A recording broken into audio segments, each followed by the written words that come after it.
Put him down. Put him down. I'm not looking up. 3, 2,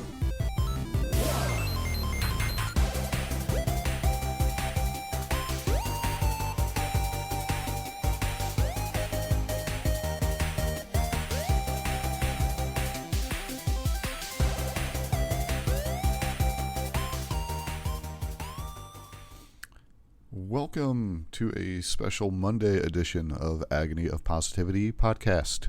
I am Ross, joined by... Oh. Are you sleepy, Saul? Or are you awake, Saul? I don't think I'm too sleepy. I feel very sleepy. I stayed up watching some of the media scrum. Okay. And then just watching Tony Khan burn calories, going on tirades. It made me even more tired. So. Oh yeah. Well, I mean, we can talk about it in AEW. Yeah, we'll get to it a little bit. Like, apparently, like, I'm going to try to watch the rest of it today. But after Punk's medium scrum, I was like, I'm just going to try to go to bed because it was late. Sure. But yeah, so here in the U.S., we're on a holiday today. Which is nice. Like, I actually have a job that observes holidays for a change. So, Sure. Good stuff there. How was your week? My week's been pretty good. No complaints. Yeah, that's good. Won't go in details or anything, but I saw the old Maverick Top Gun there. Yeah, how'd you like it? Yeah, it's pretty good. That's Pretty good. For the most part, it seems like Tom Cruise always does decent movies. Yeah, I don't have a agenda. Like, I don't hate Tom Cruise like some people do. Like, Yeah. whatever Tom Cruise does in his personal life, it has nothing to do with his characters he plays, as far as I want. So, yeah. Some people really, like, I don't particularly care for Tom Cruise, I don't think. But, I mean, he usually does good roles. So, yeah. Yeah, I mean, but get back to the movie there. Yeah, it was pretty good. It was just a dude. There was no political agendas at all. Yeah. Even, like, the bad guys in the movie. I don't even think they even named the country. They just called them rogue. They called it a rogue state. Yeah, so it was like the most neutral. Oh yeah, I mean, you don't even know who, because apparently everyone flies MiGs. Because I guess they just, whoever makes MiGs, I guess just makes it and leases them out to the world. I guess so. Like, if you guys need fighter jets, we're your guys. We don't care who apparently. you are or what you're doing. I mean, just following the Ukraine war and everything. Just seeing how many MiG jets, Soviet-style jets, are just all over the world. Yeah. So. So, do you think, because the world is getting more, like, smaller in a sense, that they went out of their way to not name a country just to avoid, like, we don't want this to look bad if in, like, 5 years something happens with, some random country we named? I mean, I don't think you really needed a bad guy. I mean, back in the 80s, Russia was the go-to bad guy. Right. It seemed like I don't think you really need a bad guy because it really didn't do anything to the story one way or the other. So Yeah. I mean, so far as a marketing thing, sure, why not just call them Rogue State? Yeah. Yeah. Well, it's nice and neutral, basically. Exactly. So Yeah. So, watching it, because it got pushed back like a ton, right? yeah, I think they made it over 3 years ago. I want to say It's one of those movies that's like, I thought that already came and went multiple times. sure. I didn't really watch it's pretty anything. Ooh. Yeah. Sorry, that was a yawn. Yeah. I'm trying to think. I half watched. They got Stranger Things. Is the first half is out. Seems kind of different, but I don't know. It still fits in with the way that show does. I think my wife is rewatching it, so I'll probably rewatch it, and I might have a better opinion come next week. But I've liked all of it so far. It never really grabbed a hold of me for some reason. It's it seems like a pass-fail kind of show. Yeah. Where you either like it or you just kind of don't care. Now, I haven't met people who are like, it's the worst show ever. It's just not their thing. Now, I'm sure there are people who have created Twitter accounts for Stranger Things botches, and they just hate the show because that's a normal thing to do. So, sure. My sister tries to get me to watch it all the time because she loves it. It's always she also weird. tried to get me to watch Game of Thrones, and I did. And Yeah. I'll never forgive her for it. That's what happens. If she could have gave you the warning, be like, just stop before the final season, and just imagine, and you'll be better. Mm-hmm. All right, you want to get to the pay-per-view from last night? Sure. Here we go. Well, I don't know what the hell's going on here, folks. Looks like he's just wearing blue jeans. This is a revolution. All right. So we will touch on the buy-in slightly here, just because Hook and Danhausen against Tony Nese and Smart Mark. Something I noticed as Smart Mark was coming out is he had kick pads on, which is hilarious because that implies, one, that he's doing kicks, but one of the kick pads was on sideways. I'm assuming that was intentional, but I thought it was a very nice touch. It's I still wish they wouldn't put Hook with this comedy act, but I mean, it is what it is, I guess. Yeah, I mean, either way, like they want. It's exactly kind of what you thought it would be. Is Hook did all the work. Danhausen needs a better elastic band for that particular set of gear. Yes. Let's see. So we get to the main show, and because I mean, we don't. If you're listening to us for wrestling stuff, you probably know there's like all kinds of MJF stuff throughout the course of the week. People not really sure what to think. So kind of not surprised that they kicked off the show with MJF versus Wardlow to just end whatever speculation or anything that people might have of like, oh, maybe MJF's going to no-show the event. And so we kick off with this. Once you said that, I guess it kind of makes sense because you don't want that hanging over your show.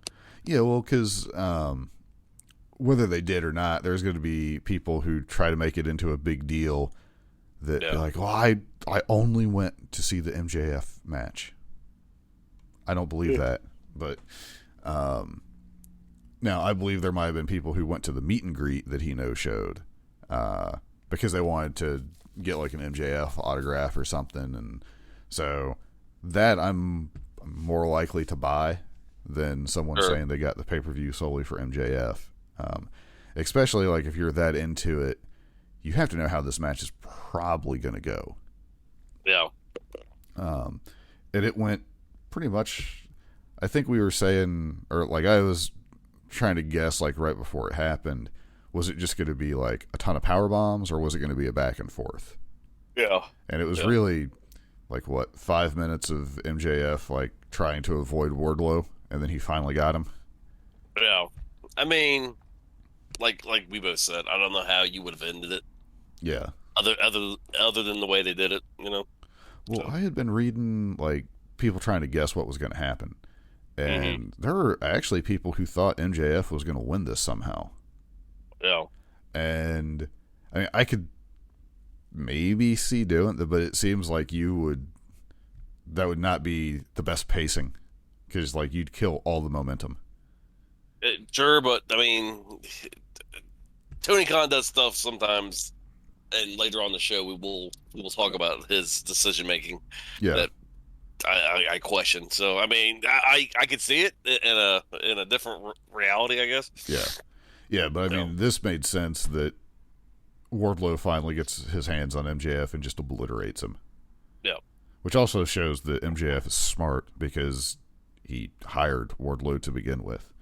Sure. But yeah, so MJF takes like 1,400 of the worst power bombs I've ever seen because he was trying to break his elbows, I assume. The way he put his, like, I don't know. So I guess I'm looking at the official results. I guess they did 10 power bombs. I honestly didn't count. Yeah. But yeah, he got like the Ultimate Warrior Randy Savage foot on the chest pin kind of thing, and then he got the All Elite graphics. I mean, he looked like a grateful person. So, when you said it during the match, I never really thought of it like that. But if this was reality and this was real, Wardlow is kind of a jerk. Yeah. Because MJF it was his employer. yeah. And he just decided, you know what? I'm going to big time you. I think I could actually become a bigger name than you. Yeah, like there's, So I mean, you gotta remove some of the things that MJF did or said or threatened Wardlow with, but if you look at it from like the way MJF would tell the story, he's got a point to some degree. And a lot of the times, the reason he was so mad at Wardlow is because Wardlow wasn't doing what he was supposed to. So, I mean, it doesn't change that, MJF basically tried to make Wardlow a slave is really what it comes down to, that happened to get a paycheck. But now we didn't see the contract signing of this. Yeah. So who knows how that actually worked? Yeah. Well, and I mean, Wardlow should have been reading his contract. Like, yeah. All right. So we get a Young Bucks and the Hardys match, and the Hardys. Now, this is not to disparage the Hardys, but the reality is the Hardys are getting their father time, basically. Sure. So they are not nearly as quick as they once were, and I think as the match went on, I think it got better, but at the beginning of the match, they were definitely missing a step. It felt like. Yes. But Matt, So I've never been a Hardy's fan to begin with. So was you a Hardy's fan? yes. Okay. I was more a Jeff Hardy fan than a Matt Hardy, but the Hardys as a team, they were fine. But and we kind of discussed this during the match, is they're missing half a step and they're pretty beat up because they had a crazy style. Sure. The thing is, when you watch them have a match now, a lot of their offense relied on being quick or doing something kind of crazy. Well, they can't do that. And they didn't really change up the style where you can watch them do something different and then just hit one of those spots. Like, they were never like mat wrestlers. They never really added that in. And I think the match kind of suffered because of that. Sure. You're not getting a lot of normal, I guess you would call it ring psychology or however you want to do it for putting a match together. So this honestly relied on the other Matt and Nick just doing their best to make it look good. And I think they did as good a job as you could have. Yeah. And Jeff Hardy's boot is apparently a plant by the Young Bucks to throw him off. But yeah, so Cutler Cutler did Cutler things. The biggest thing was when Jeff Hardy tried to kill Matt Jackson on the stairs. Yeah. On the outside. So they set up the steps. Matt's on the sideways ring steps, and he does a swanton to the outside, and just absolutely crushes Matt. Like, there was no roll off that at all. So yes. If I read that Matt Jackson has a broken rib, I would bet dollars to donuts exactly where that happened. Yeah. So, in my opinion, this was not a good match. In my opinion. No, I would agree. Like, it was. I think it was more. We got to do this match now. Like, we don't have 3 months to build up to this match. We better get this out of the way. Just like I think Jeff and Darby was like, clock's ticking. We better do this now. Well, just like, but I don't know why it was needed, because they did all this in Ring of Honor. Yeah, but they never did it. I mean, that was thousands of people. So they did it for a bigger audience, basically. Yeah, sure. Because there's people who have no idea that they ever fought in Ring of Honor. Yeah, sure, I guess. So they're trying to bring more eyes to it. Yeah. That would be my guess. Yeah. So, Well, but they call it I agree ice, with but- you. Like, there's a world where maybe they just replay that match from Ring of Honor so people see it. Sure. But yeah, so that wasn't the best. So next we get Jade and Anna Jay TBS championship match. Yeah. Oof. Oh boy. So these two, previously, I think they had a Dynamite match, or it might have been on Rampage. They had a surprisingly good match previously. Yeah. So my hope for this match was actually pretty high. Yeah. And I don't know what happened, but something happened like from step one in this match where it was just not clicking. And I'm gonna put the blame on Anna Jay. She looked confused, hurt. I don't know what was going on. She just looked. Yeah, it's very possible that maybe she got like her bell rung, so to say, like not like full on concussion, because I think they probably would have tried to stop the match quicker. But like something happened that threw her off the plan. I don't know I just don't know what it was. And you pointed this out, like Jade moves quickly. Yes. She is way faster than Anna Jay. Yes. And I don't know if maybe Jade was like super amped up for like a big pay-per-view match, and Anna Jay didn't match that amped upness, and they just, they're still kind of new, so they just couldn't, Jade didn't see that all right, I need to slow down because she's not going to be able to speed up to match me. Jade, I just don't think Jade's been in the game long enough to kind of lead a match. Right. I think she needs someone that knows what they're doing. Right. To help, to make the, you know what I'm trying to say. Yeah. Well, and I also wonder, because again, they did have like a good match previously. Maybe they just thought, oh, we'll be fine because of that. And, like there was some degree of preparedness or something that was missing. Now, there were moments, though, that it was like, oh, okay, they're back on track. And then something else would happen, and it was like, oh, man. So I was, now I'm sure both of them know that it did not go as good as it could have.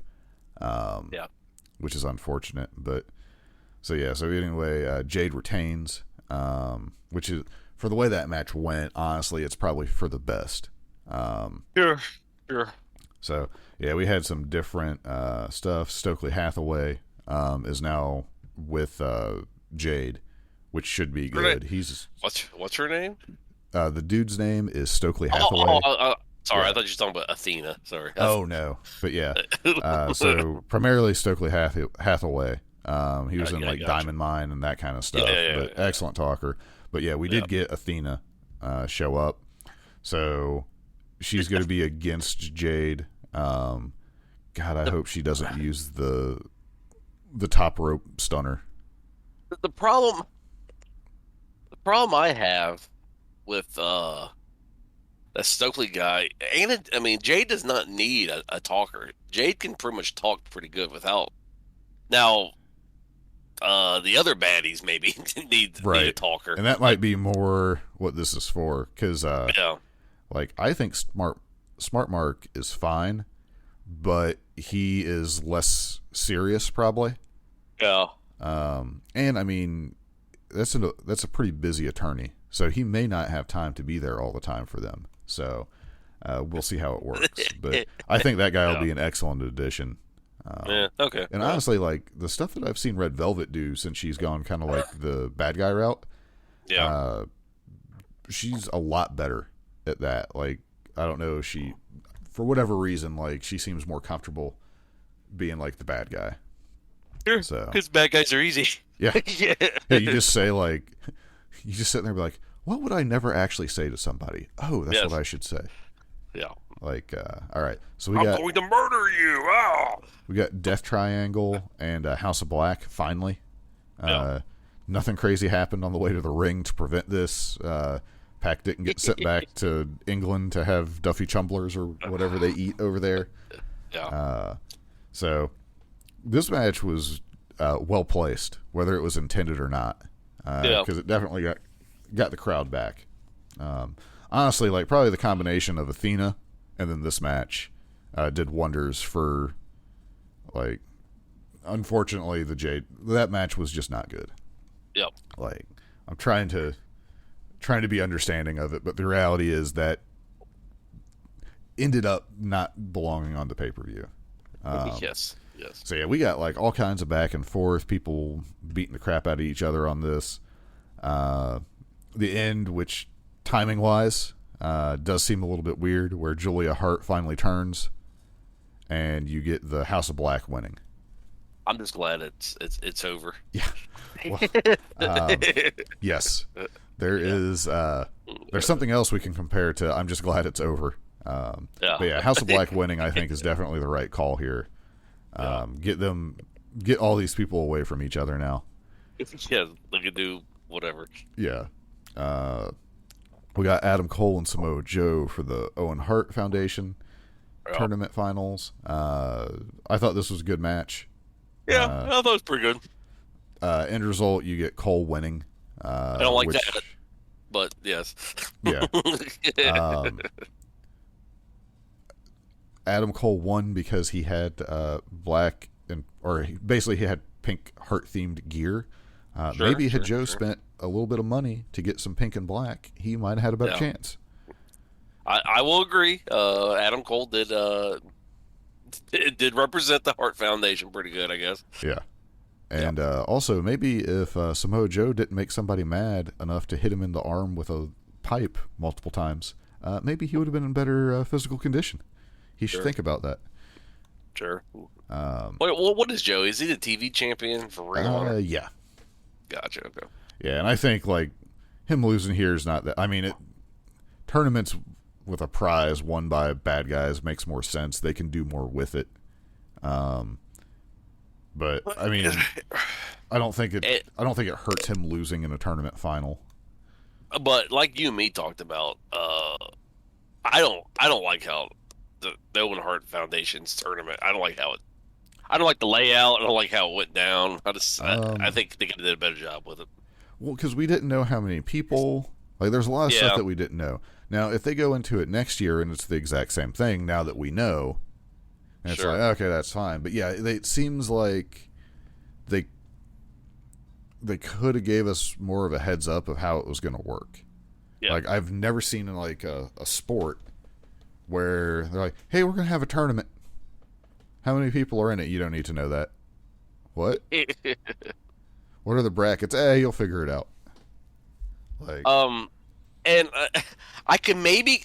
I'm sorry. I'm going to be hard on Tony on this, because I mean, if it's one thing, if you don't have any kind of sports background, the dude owns soccer and he owns NFL, so he knows how tournaments work. Yeah. So I'm not giving him any credit here. I'm going to be a little harsh on him. The only thing that would make any sense to me is that they genuinely didn't know how many people they were going to put in it. Yeah. But I think I specifically remember them saying how many people were going to be in it at one point. I thought so too, yeah. Like, I don't know. I imagine next year's will be better. Sure. But yeah, like, I mean, the end results, I think, were fine. But yeah, it could have been a little bit better on the build-up. Because it was like, well, how many more people are going to be in this? Like, or I missed something. Like, or I was missing segments. And considering we talk about this stuff every week, if we missed it, then I would assume other people missed it too. Sure. But, and also, people routinely say, like, tournaments are hard to make work. And I agree with that. Like, because I love tournaments. But typically it's like, that wasn't really that good. Yeah. So, I thought this was weird, but I guess it made sense. They immediately go to the women's Owen Hart Foundation finals. I kind of appreciate it.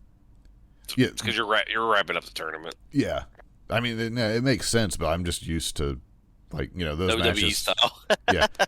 Yeah. So Britt Baker came out with Fozzy guitarist doing the theme.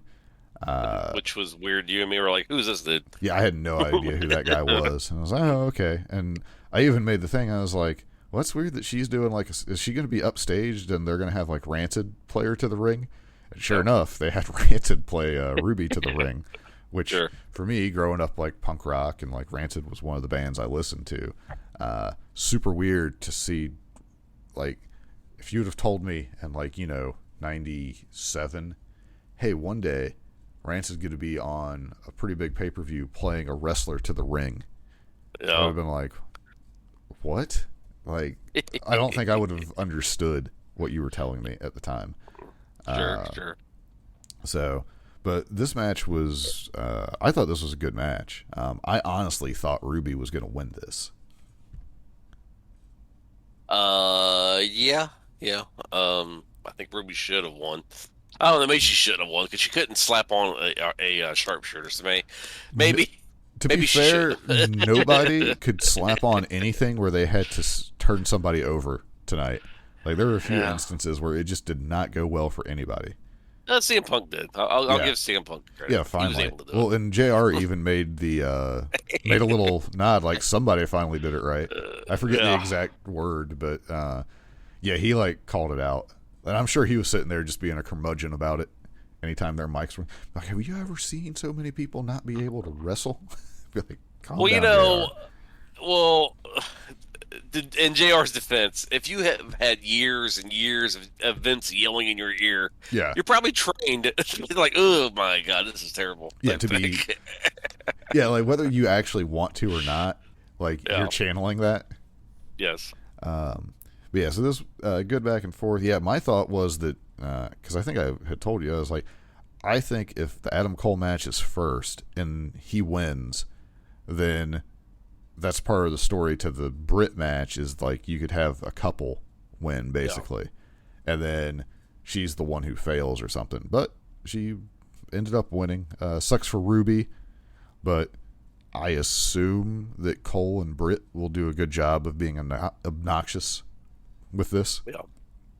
And then, so we get a little bit of a break there. Martha Hart comes out, and it was this moment that we knew that there was no hard out time on this pay-per-view. Which, I mean, I get it. Like, there's a tournament to like kind of bring some long lost recognition to Owen Hart, and they're doing a tournament in his honor and that kind of stuff. So she's probably got some stuff to say and like kind of have a good time with it. But holy crap, did this go forever? It's like Martha, wrap it up here. Yeah, but no one's going to say that. Like, even the crowd, I'm sure they're like, "Oh my God, this is going forever." But they were very nice. So yeah, but when you start talking about your hat, I was just like, okay, Martha. Well, the hope is that if they do this next year and she's involved, that maybe that will go down. Now, something I did like is they have like the cup. Obviously not the level of the Stanley Cup for hockey, but like, oh, your guys' name will get etched on the cup or whatever. So my hope is that every year they'll add the winner to the cup, and then hopefully AEW is around long enough that you get to where it's like, oh man, look at all these names that won this kind of thing. Like, it'd be cool. Like, it's a cool idea if that's what they're going to try. You know what? To be fair to Martha, I think if Brett was there, I think Brett would have been just as long-winded, because Bret Hart can do some long-winded, long-winded he would have stuff been too. Like, this is great to honor my brother, who did not get kicked in the head by Bill Goldberg and have his career ended. Yes, because he would fit in a Goldberg jab somewhere along the way. It's funny that he's kind of made peace with Shawn. Yeah, because I think because at the end of the day, I think it kind of pains Brett, because I think he respects Shawn as a wrestler. Yeah, he just doesn't respect him as a human being, I guess. Right. So. Yeah, but like in ring, like even though they had their issues, he was still safe. Like yeah. He just can't forgive, and maybe rightly so. The Goldberg there. Yeah. Well, the story goes is like he specifically said, "Please don't hurt me," or something like that. Yeah, like something to that effect. Sure. And then, sure enough, that's what happened. So, sure. I can see it being hard to not be bitter.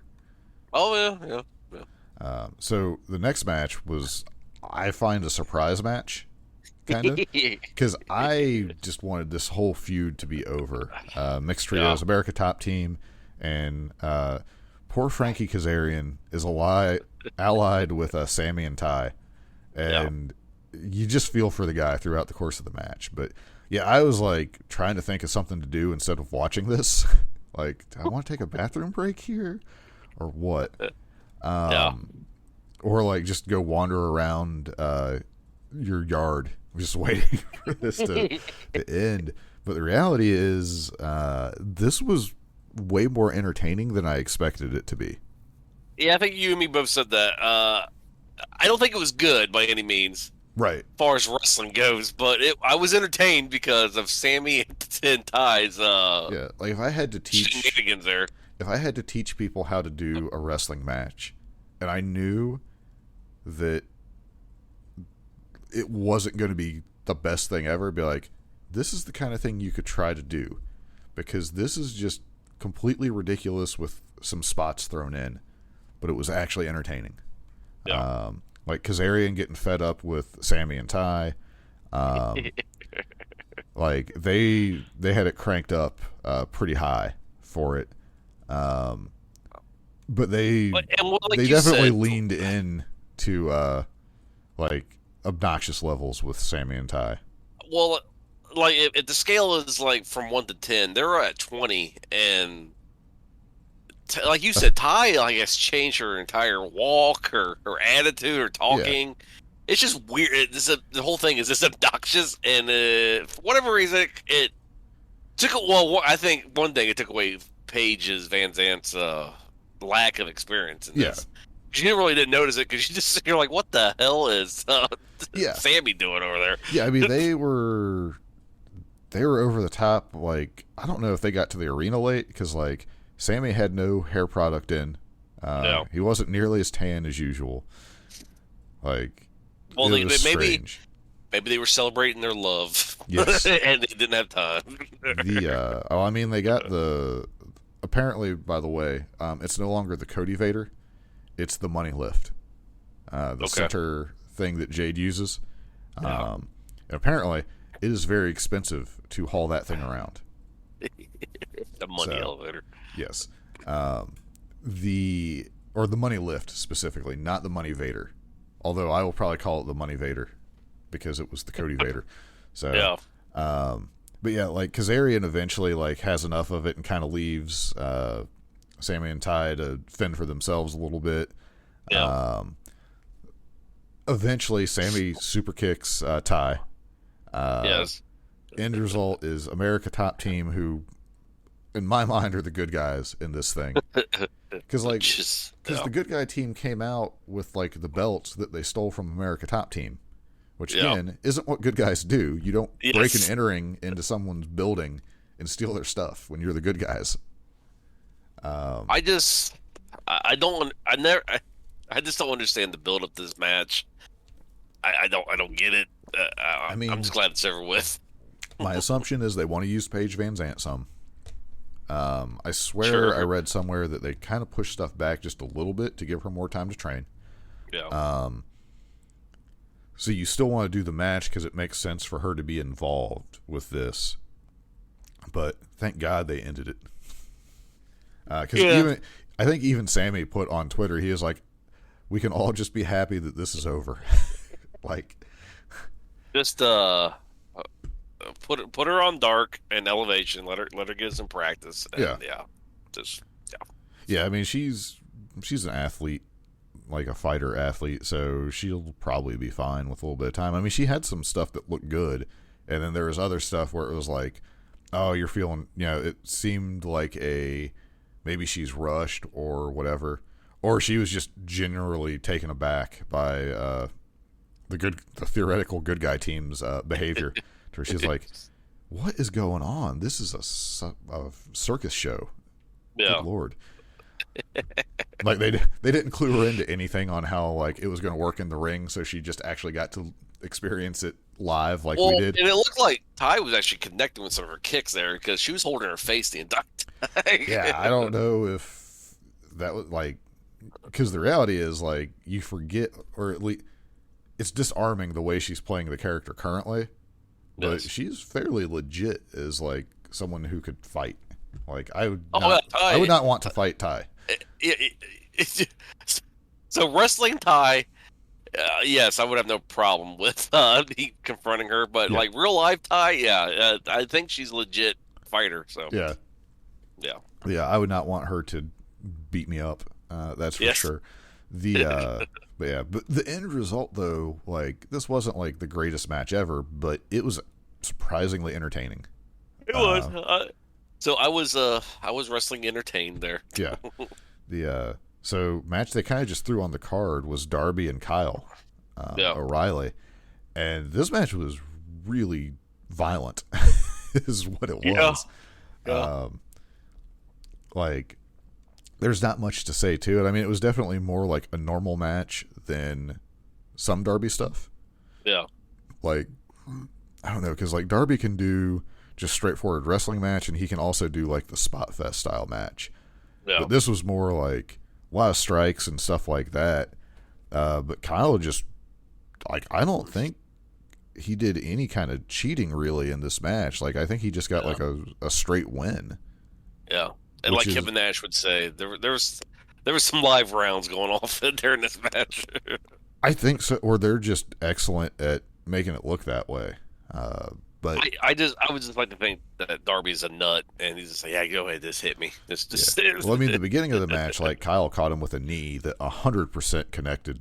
Yes, a lot, but I don't know if that was Kyle throwing the knee harder or if Darby diving into the knee is what caused that. But sure. It is weird to see somebody use like a top rope knee drop as a finish multiple times, because I mean it absolutely should be, but we don't usually get that, so that's like a nice throwback in a way. Yeah. And I was actually surprised he beat Darby. I genuinely was as well. I just figured, like, because I mean it was so surprising that the reality is that's a big win for Kyle O'Reilly, but in the moment I didn't even realize it because I was so surprised by it. Sure. So, all right. So this match, like reflecting on this match, I think women's world title match, I think this was an excellent match, but placement on the card kind of killed this match to me a little bit, if that makes any sense. Because this was a good back and forth wrestling match. Like nothing super awful about it. The bar was little bit of issue. The bar was a little low though. So yeah. But I think like this match going on, if you flip this match with Darby and Kyle, I think this match, because crowd felt a little bit flat, and I mean this was a long show, so people are tired. They want the main event for sure. Yeah. But yeah, this was a really good match. I don't really know what else to say about it. Now the next match, holy moly. Like we'll move on to it unless you got something from Thunder Rosa Deeb that really stuck out to you. No, I've just been kind of about Thunder Rosa's title. Yeah, title reign. It's not been too great. I was expecting more out of the reign. That's all I will say about it. I thought she would be like the kind that had like a weekly match almost. Sure. So who knows? Maybe she got injured or something, and we just don't know that. But yeah, so far it's been a little underwhelming. So we get the Anarchy in the Arena match. Talk about sensory overload at the beginning, because like the Blackpool side team with Eddie and Santana and Ortiz come out to Moxley's theme, Wild Thing. The Jericho Appreciation Society came out like in all white, and they all have the hats, like the Kangol style hats. But they pretty much, like, before they even get to the ring, they just rush out, and there's like the big fight, and Wild Thing is just playing nonstop. And well, like you said, it amused me because I'm like, you're right. You're like, are you just going to New Jack this the entire time? Well, and it's hilarious because I read a few transcript notes from because Jericho is part of the media scrum, and he said he like had the idea from like New Jack, so that was 100% intended. And I mean, honestly, if you've seen like a New Jack match where they played his theme the entire time, it's hard not to think of that. Sure. Now, mercifully, like, So I guess Jericho's like, I'm going to destroy the soundboard, and that'll stop the music, and people will hate it. Yeah. I was grateful. Well, Just apparently in on the TV. arena, people were booing. That he stopped the music. Apparently, that's what everything I read. That People might were be mad. I mean, for the arena, it was probably great. Yeah. For me, sitting on your chair watching it, I was like, I feel like I'm just being assaulted. Like, it's like a flashback, because they were trying, like, it wasn't like when you have, like, the multi-man matches and someone's down on the outside for a while and the action stops. This literally felt like anarchy, because there were spots going on that you'd miss and they'd have to replay because they were all over the arena and trying to keep it exciting for that area, except for Bryan Danielson just punching Cool Hand in the face for like 20 minutes straight at one point. Eddie Kingston and Daddy Magic there, or whatever his name is, my God, it looked like they went to war. Yeah, that was crazy, and Garcia got involved. But yeah, there's like just, this thing was a sight to behold. But yeah, there were so many camera cuts. Now, WWE, I will criticize because it's like, it's two dudes in the ring and you'll do like 30 camera cuts. There's no reason for it. There was like 20 camera cuts constantly, but it's because crazy stuff was happening everywhere. Exactly. So I still would have preferred to not have it that way, but it made sense because it was all live. Like the Stadium Stampede stuff, some of that stuff was pre-done. And this was all like live, and you got to see the magic happen, so to speak. Or in some cases, the magic blood just cover somebody and then get on people's hats in the crowd so they have a souvenir. But yeah. I'm okay. I'm okay with this type of match sometimes, but I don't want it all the time. Yeah. No, if it's another year or so before we get something like this, that'll be just fine for me. But, I mean, it was entertaining. It looked completely crazy, which I think they were going for. Hager is his normal, just weird dressing self. Wearing gloves. I mean, he's honestly probably the funniest guy in the group, but you just don't realize it. Like, trying to think, there was a spot where they were going to use like one of the hover around scooters, I assume, and they were going to like ride to the ring with Jericho being choked, and that just didn't work, which is unfortunate because that would have been fantastic. There's just crazy stuff throughout the whole, like, you pretty much need to find a way to watch this match. Like, there's no way to honestly go over it in any meaningful way to do it justice. The good part is, so at one point, Eddie Kingston and Garcia disappear into a freight elevator.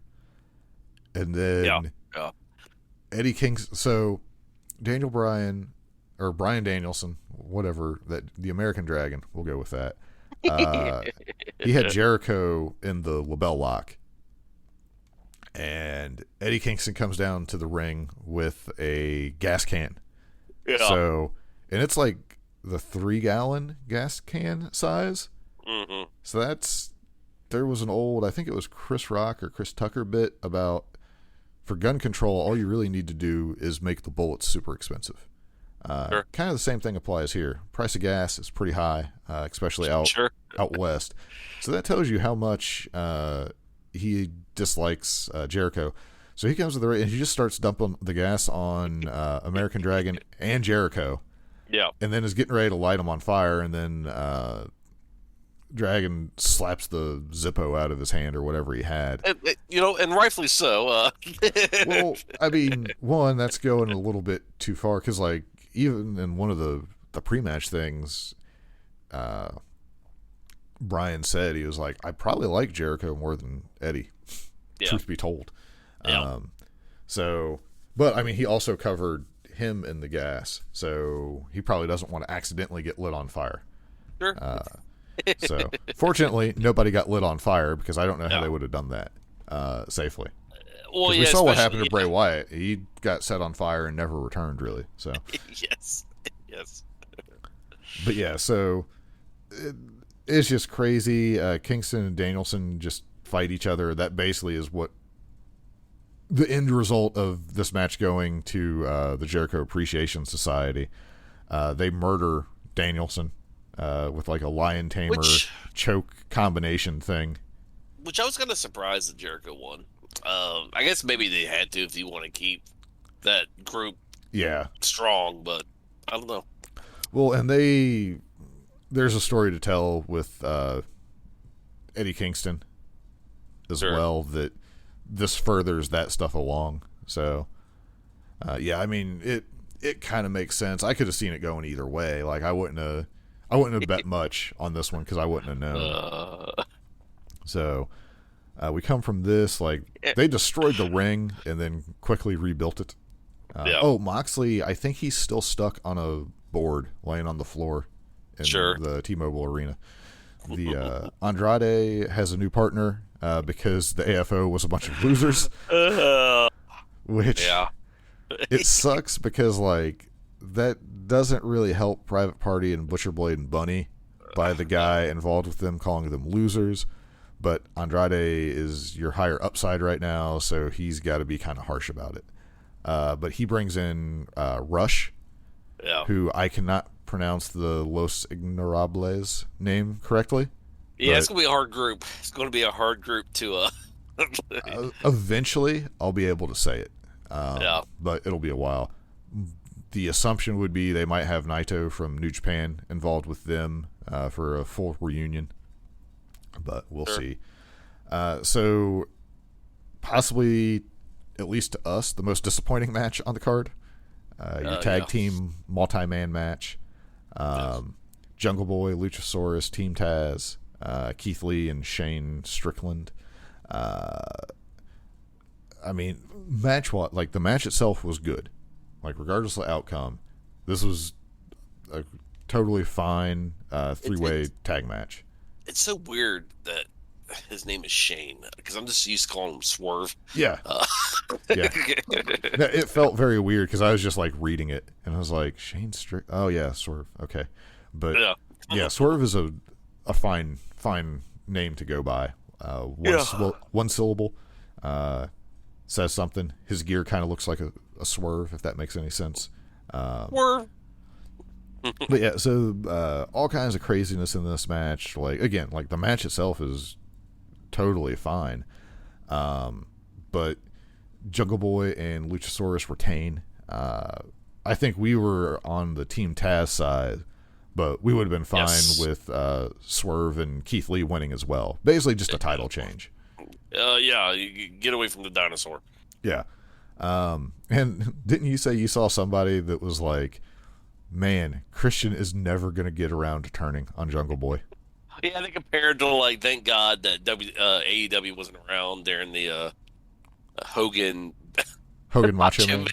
Because that turn would have taken for like 3 years or something. Yeah, like I'm assuming they were talking about like the Mega Powers exploding thing for WrestleMania 5. Yeah, because I mean, there was definitely like they could have got a little bit more out of that, but we'd still be waiting. They finally break up in the retirement home. Yeah. All right. Finally got to like the match of the card was Hangman and Punk. So nothing crazy for their entrances, just like normal entrances. Hangman definitely with some heel tendencies in this match. Yep. Which he actually had in the Adam Cole match, but in the Adam Cole match it made sense. Like as far as like just like, oh, well, I could see why Hangman would be really mad at Adam Cole because he was a pain in his butt. And he did some like dastardly things. CM Punk really never did anything that we've seen unless there's like and again, this is all like storyline wise I'm referring to, like something clearly Adam Page has a chip on his shoulder with Punk over something, but we don't know what it is. And I'm okay if this like I don't know, we get dark cowboy out of this where this becomes really dark and everything, and that's fine. But, just angry.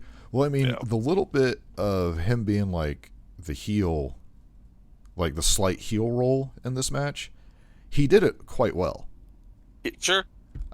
It'd be a kind of the way they've done it, it wouldn't be like, oh my God, I can't believe that. But it would definitely be like, well, this is different. And I think that's fine. and his hair.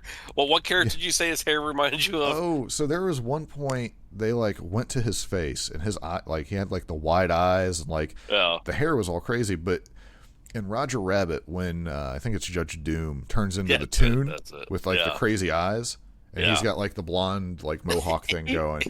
But it reminded me of that. Yeah.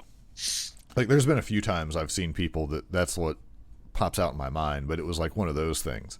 Sure. And but yeah, I think he would probably like, I don't know if you want to make him like for the most part the good guy who kind of gets carried away sometimes, or if you want to just let him go like full on heel. But he could probably do it.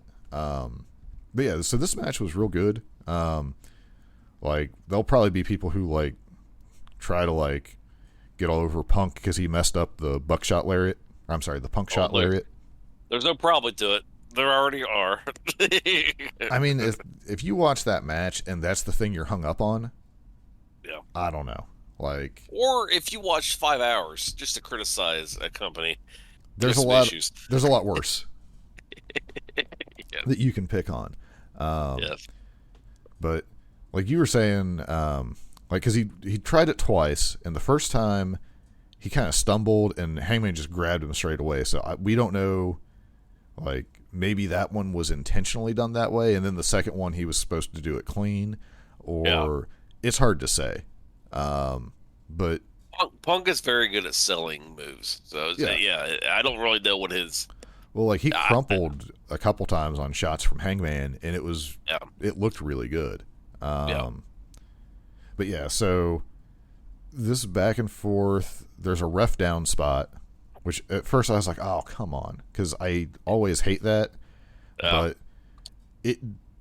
technically that didn't lead to the finish of the match. Like, if the ref still would have been standing there, it could have played out the same way in a sense. But it gave Page the opportunity to grab the belt, which he really didn't need to do.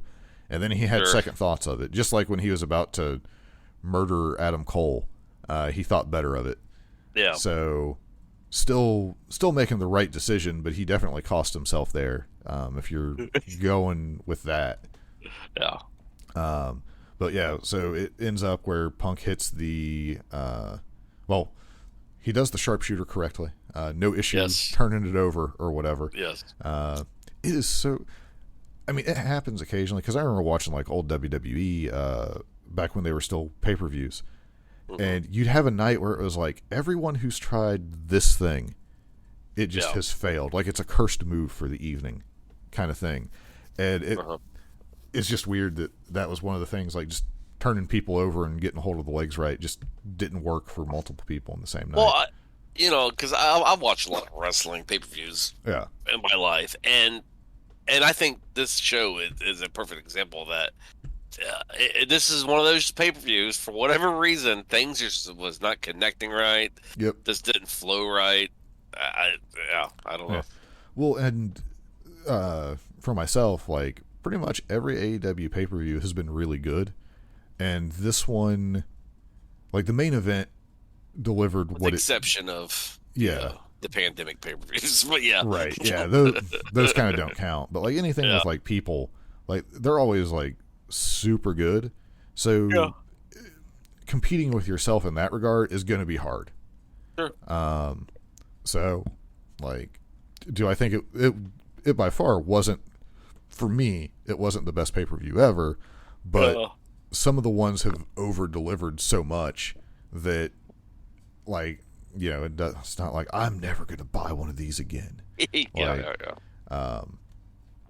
So Punk eventually wins the match. He is your new champion. They did not do anything with the "you're going to shake my hand" one way or the other thing. Yeah, I thought that was kind of weird. Yeah, I don't know. Maybe they forgot. I find that hard to believe, but and maybe they've decided that they're going to extend this a little bit. But I mean, you got Forbidden Door. I assume Punk is going to fight somebody like Okada.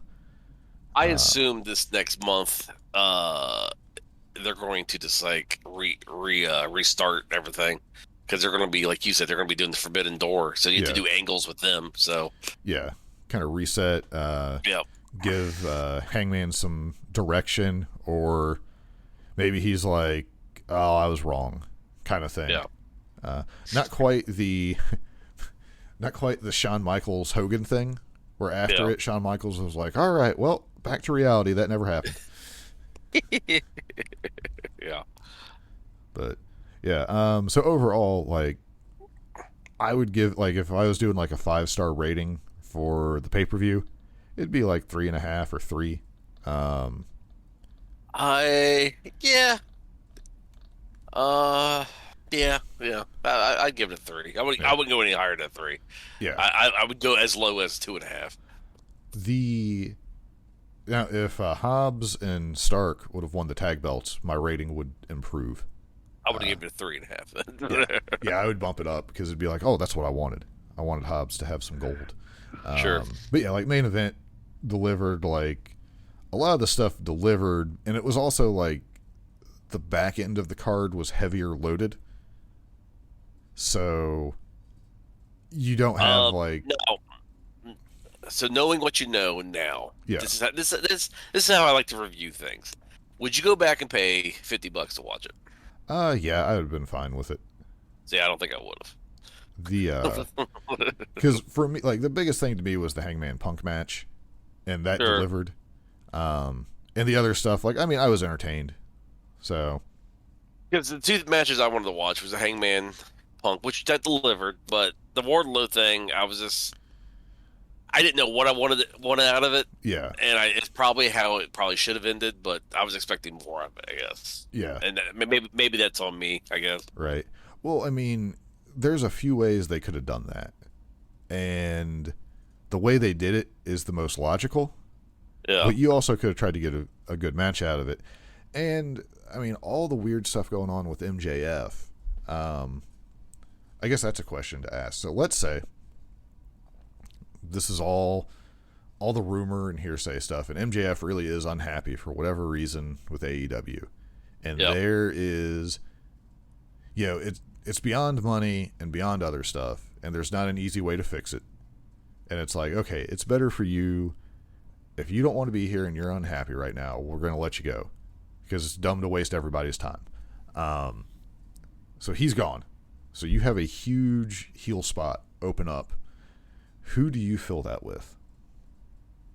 So if MJF is gone, this was their way to write him off the TV. Yeah, like whether he's taking maybe he's taking a break to be like, okay, I got to get my head right. Like, something happened, or he got too wrapped up in something and was like, hold on, let's give me some time and see if we can fix this, or whatever it is. But he's gone for a while, so there's a void to fill for sure. I would then turn Paige into super bad guy. Become give really him dark. A shot to. Yep. Now, do you think, because he plays like kind of like the lovable good guy? Now, we saw flashes of it for sure during this match and previously. Do you think he could be like, because he would be a different kind of bad guy than MJF is, but from the little bit that you've seen, you think he could pull off being like the bad guy of the show?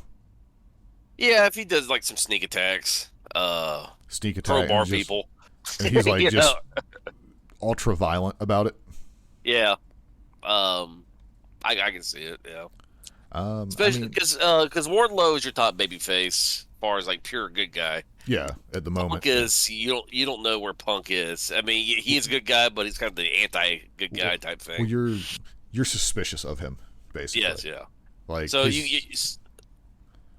so you got a pure good guy, you got a anti-hero good guy. Yeah. So yeah, I mean, I think you get your good guys covered.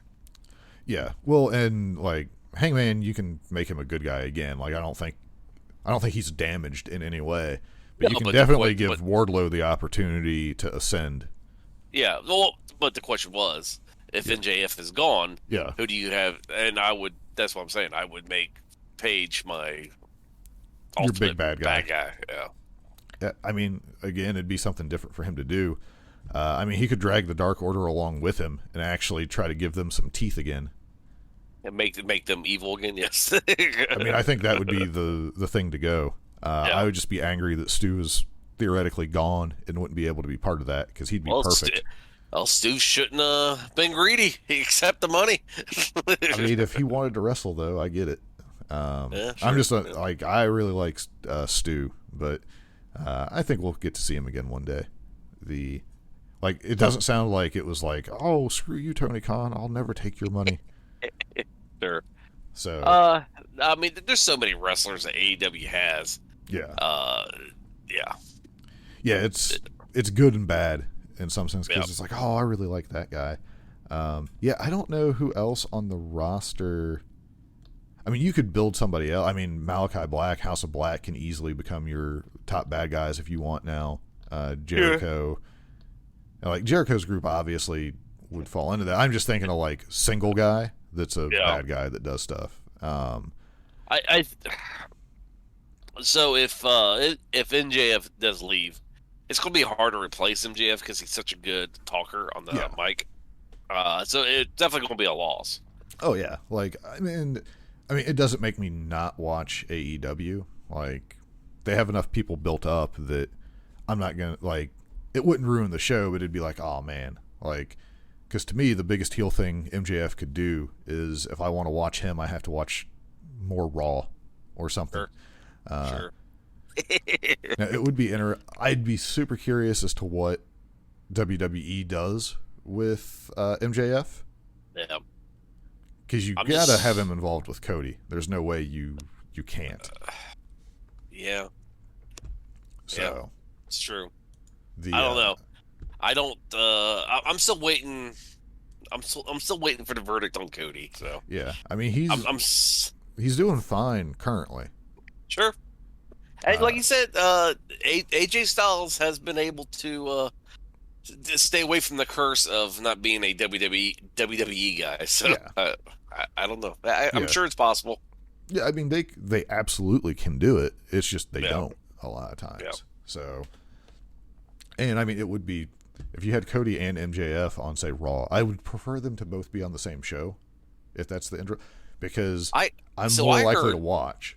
I heard they got rid of the brand split. I mean, it feels that way a lot, but no, they're still technically a brand split. Oh, okay.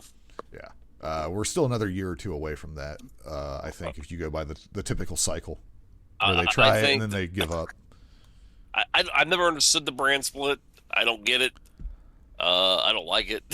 It's because I like my champions. I like one champion. I like Raw champion Smack. I hate that. That's dumb.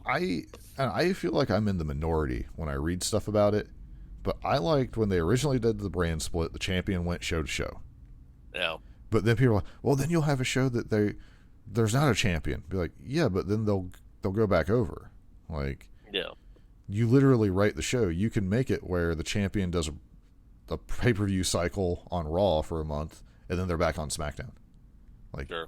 You can do that. You can make that work if you wanted. But yeah, that's like why some people think there should be a belt for both shows. I disagree with that. I think you have one belt, one secondary belt, one tag belt, whatever it is, and they just go show to show to the challengers. If I was the networks, I would 100% hate the brand split. I'd be like, no, I want both guys. I want all your top stars on my network. Yeah, I would agree with that, but I could also see where they want exclusivity. Like, you're only going to see Roman Reigns here. Like, I would love to know what metrics they look at to decide if they care. Sure. But when they do the brand split, and then it's like, oh, well, we got the wild card, and oh, we're going to have this person show up. Like, the way they don't really enforce the brand split, and then they talk about it like they do. And it's like, be like, dude, just don't do it. It's going to be interesting in the next few years to see how the networks work, because it looks like everyone's leaning towards streaming, and it makes you kind of wonder where we're going to be at as far as like wrestling. Is it going to be actually free for people? Well, like AEW's not free. You get to have a cable service, So makes you kind of wonder. It'll be curious. Well, like, and Tony Khan's talked about, he had meetings with Warner Discovery that were the greatest meetings he's ever had in his life or something. Yes. So that makes it seem like something good, but who knows? Maybe Discovery took him on like a safari or something. Because when I think of Discovery, I think of Discovery Channel. Right. Like he let him meet the Mythbusters. Yes. And he was a big fan. Yes. So there is one other thing to mention. So this was from the media scrum during the CM Punk thing.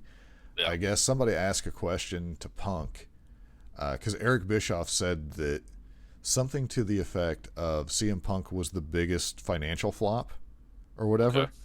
Yeah. And they asked it to Punk, and Tony Khan just immediately, it's Tony Khan, so he like lost his mind because he was like, what? Like, he seemed indignant about it. Oh, like he didn't know about it? Well, like, just like, I would assume, because like the information he presented, he's clearly like seen this, and like it was one of those like somebody's gonna poke this button, like he's waiting for it. Yeah, like he knew that it might happen one day, and now and it's nice to see him stand up for his guy, basically, in a way. Sure. But it was like he went over like all the data that he kind of has access to, that completely show 100% that what CM Punk has done for AEW from like a monetary standpoint, basically, like increased views, increased buys, like all that stuff. And it's like, it's absolutely ridiculous to say that. Like, he was super mad about it. Sure.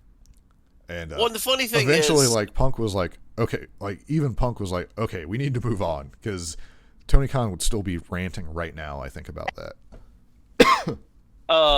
The funny thing is, Bischoff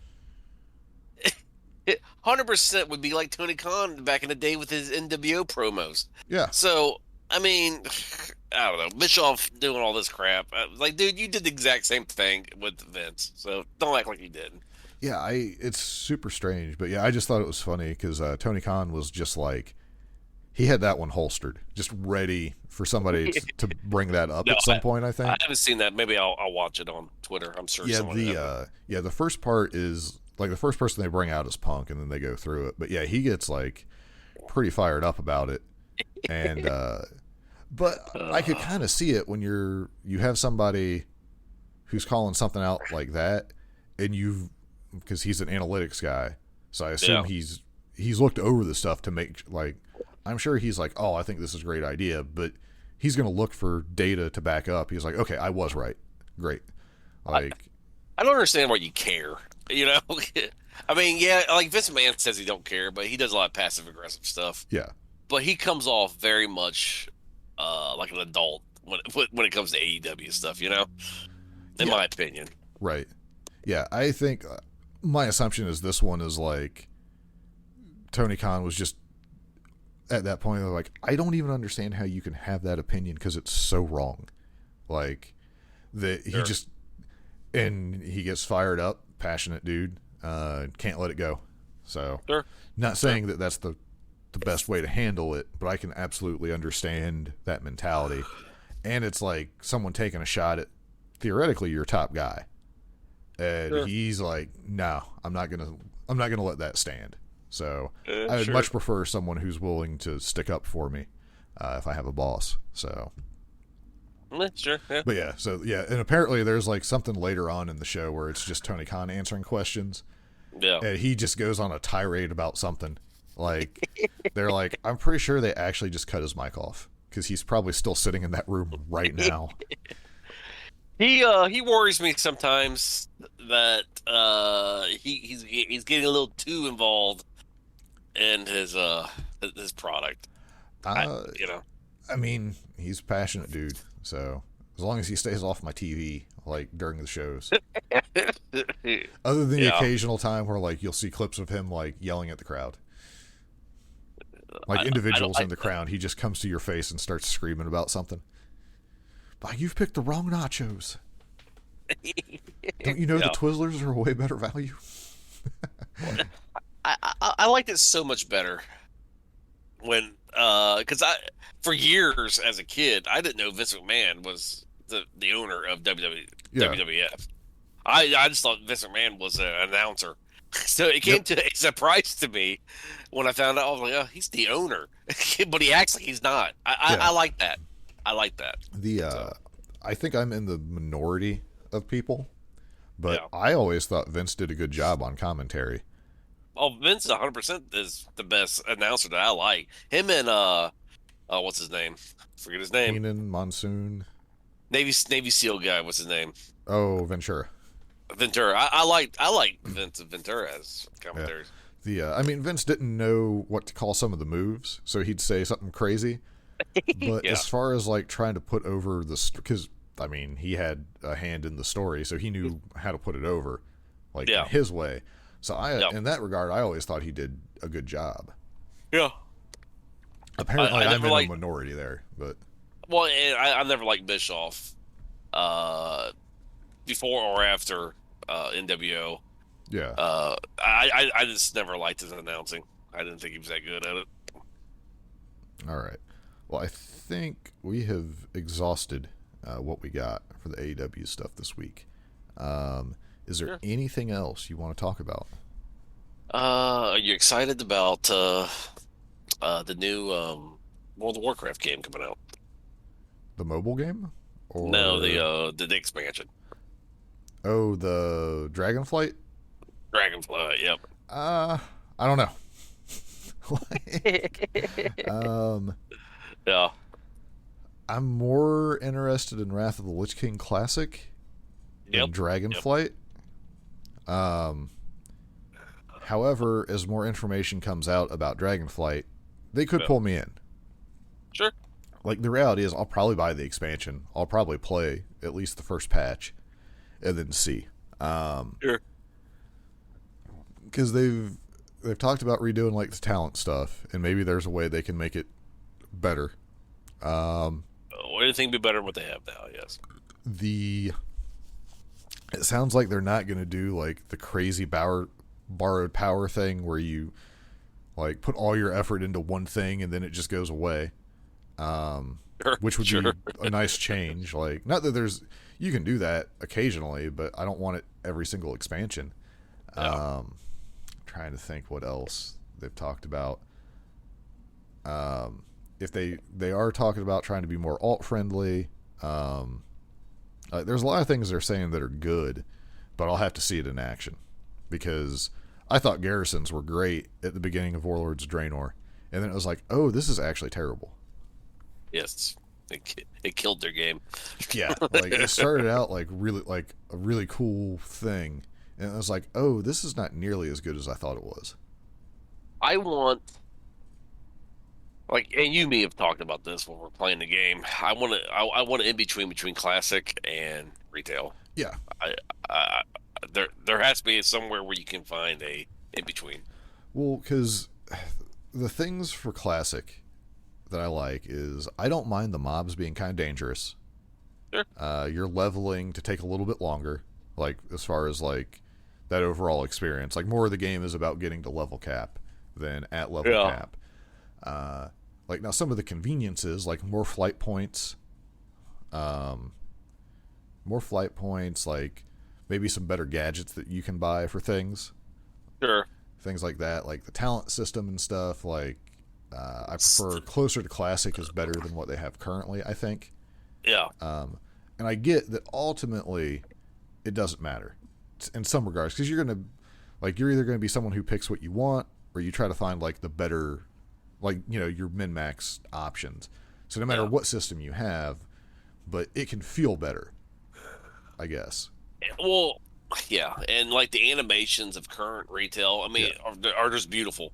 Yeah. And then you go back to classic, you're like, this is just basically it's like some of the convenience things. I'd be okay if they didn't have flight.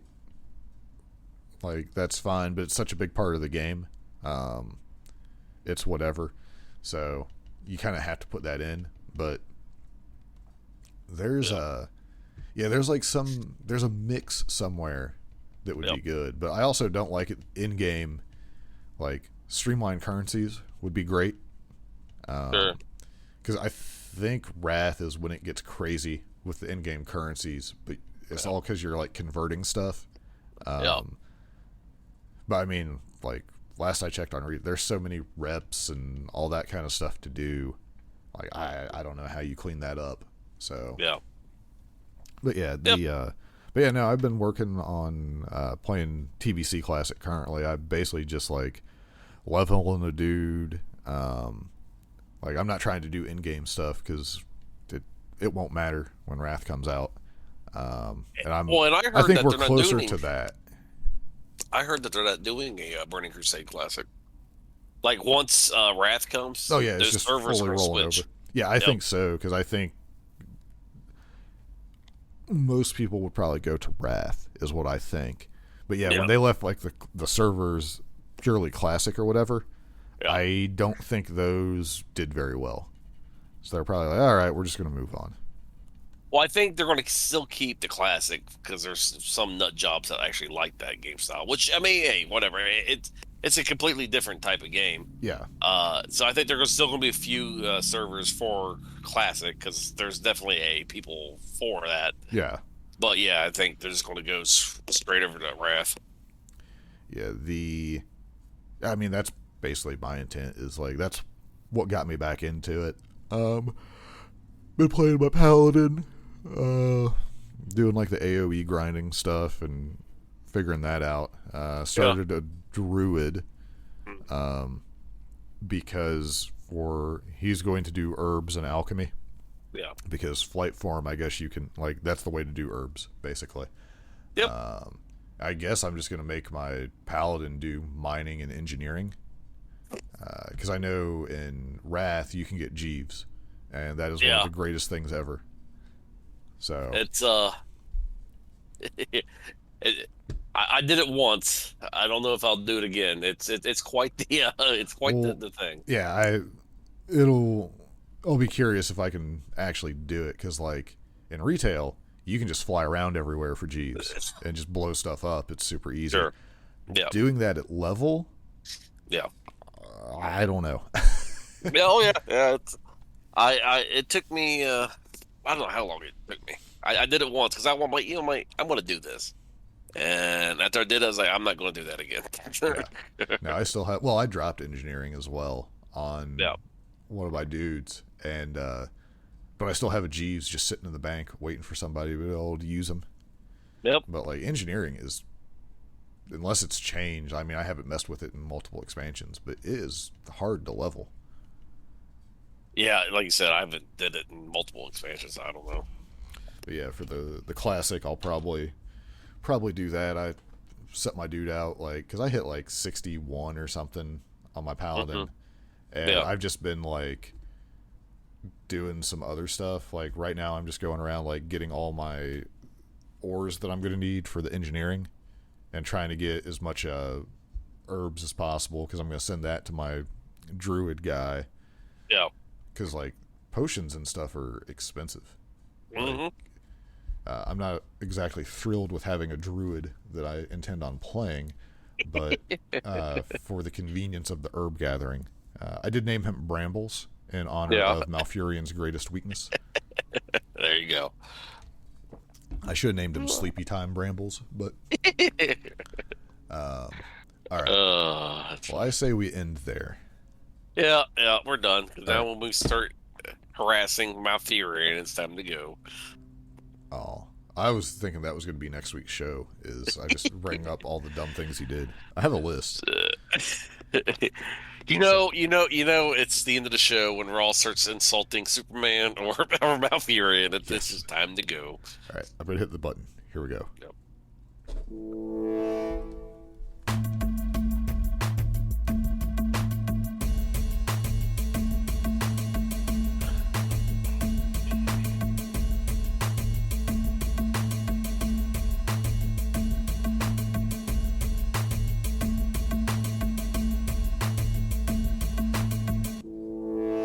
Rhonda.